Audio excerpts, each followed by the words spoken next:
करो, हमको परमानेंट करो। परमानेंट कब करोगे? परमानेंट कब करोगे? फिर इन्होंने एक नया तरीका इजाद किया है कि आखिरकार प्रदेश के मुखिया शिवराज सिंह चौहान प्रदेश की बहनों और भांजियों की कैसे सुनेंगे, कैसे जागेंगे अपनी नींद से, तो जगाने का एक प्रयास किया है, एक कोशिश की है। और वो भी कोशिश आपने अपनी स्क्रीन पे देखी कि भैंस के आगे अब बीन बजा दी। और विभिन्न प्रकार की गतिविधियों से हमने शासन की ओर ध्यान आकर्षित करने की कोशिश की है, लेकिन अभी तक हम लोगों के पास किसी भी प्रकार का शासन से कोई वार्तालाप करने के लिए नहीं आया है, ना ही हमारी मांगों पर किसी भी प्रकार की कोई बातचीत हुई है। आज हम लोगों ने भैंस के आगे बीन बजाकर अपना विरोध प्रदर्शन किया है, ताकि सोई हुई जो सरकार है वो हमारी बीन को पीड़ा समझकर सुने और हम लोगों की तरफ देखें। हम लोगों केवल दो ही मांगे हैं, एक निष्कासित जो साथी है उनको वापस लाया जाए, और दूसरी कि हम लोग जो वर्षों से कार्यरत हैं हमको नियमित किया जाए। आप एक साहित्यकार भी हैं और स्टाफ नर्स भी हैं। प्रदेश के मुखिया को बीन से जगाना कितना उचित?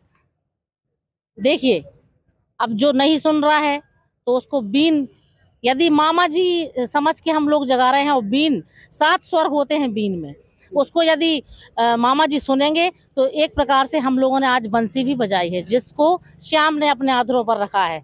तो मामा जी यदि हम लोगों का विरोध समझकर सुन रहे हैं तो उसको बीन समझें, और यदि हमारे प्रिय कृष्ण भगवान बनकर हम लोगों को कुछ उपहार देना चाहते हैं तो यह समझें कि हमने कृष्ण भगवान के लिए बीन बजाई। सुना आपने, एक कवियत्री ने कितनी खूबसूरती से अपना बचाव करते हुए उस भैंस की बीन को बंसी कह दी। बहरहाल आप बताइए, क्या असल मांगे क्या है? क्यों नहीं सुन रही सरकार, क्यों नहीं सुन रही? और अगर सुनती भी है तो उसमें उनका हर्ज क्या है? हमारी सिर्फ 2 ही मांगे हैं, जिनको निष्कासित किया गया है उन्हें वापस लें और सभी संविदा कर्मियों को नियमित करें।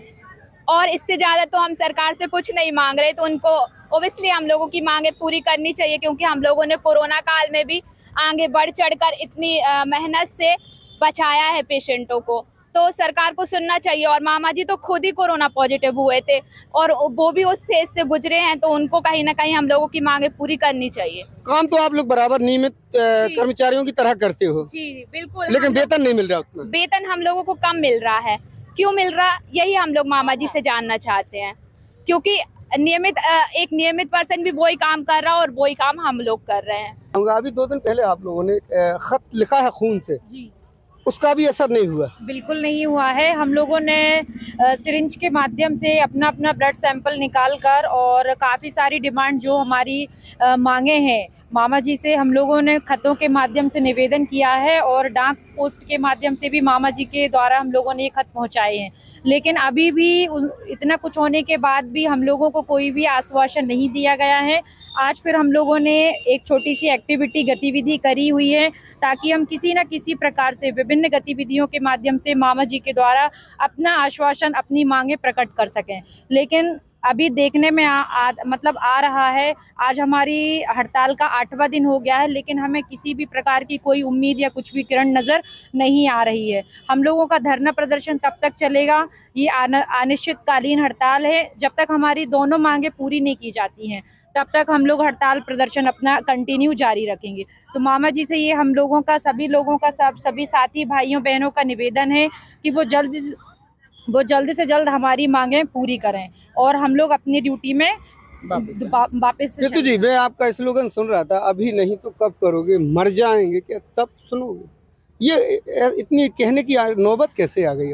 अब क्या करें, देखिए ना, आप देख रहे हैं 2 सूत्रीय मांगों को लेकर जैसे हमने ज्ञापन दिया है अपनी सरकार को, लेकिन हमारी सरकार जो है वो सुनने पे नहीं आ रही है। तो अब हम लोगों ने उसके बाद रक्त से भी पत्र लिखा, बहुत सी एक्टिविटी हम लोग रोज कर रहे हैं, पर उसका सरकार पर कोई विचार नहीं आ रहा। आज हम लोगों ने एक नई एक्टिविटी और करी है कि भैंस के आगे बीन बजाना। वो बीन बजाना ऐसा ना समझे मामा, वो एक हमारा आदेश और संदेश समझे, एक रिक्वेस्ट समझे कि भैंस के आगे जो बीन बजाई है वो इसलिए है कि मामा यदि आप और कामों में बिजी हैं तो एक संविदा कर्मियों की पुकार भी सुने, कि ताकि जो आप हमारे जो भाइयों को निकाल दिया गया है उनको वापस ले लें, और जो संविदा नाम का धब्बा हम लोगों पर लगा है संविदा कर्मियों पर, वो हटा दें और हमको नियमितीकरण का एक तोहफा दे दें नए साल पर। कुल मिला के कहा जाए, अपनी बात मनाने के लिए प्रदेश के मुखिया को एक जगाने का प्रयास किया गया है। अब देखना होगा कि प्रदेश के मुखिया इन तमाम स्वास्थ्य कर्मियों की फरियाद कब तक सुन पाते हैं और इनको कब न्याय मिलेगा। इम्तियाज चिश्ती, दमोह। हमसे जुड़े रहने के लिए हमारे YouTube चैनल को सब्सक्राइब करें और नई वीडियो की नोटिफिकेशन के लिए बेल आइकॉन को दबाएं। अगर आप ये वीडियो Facebook पर देख रहे हैं तो लाइक जरूर करें और ज्यादा से ज्यादा शेयर करें। धन्यवाद।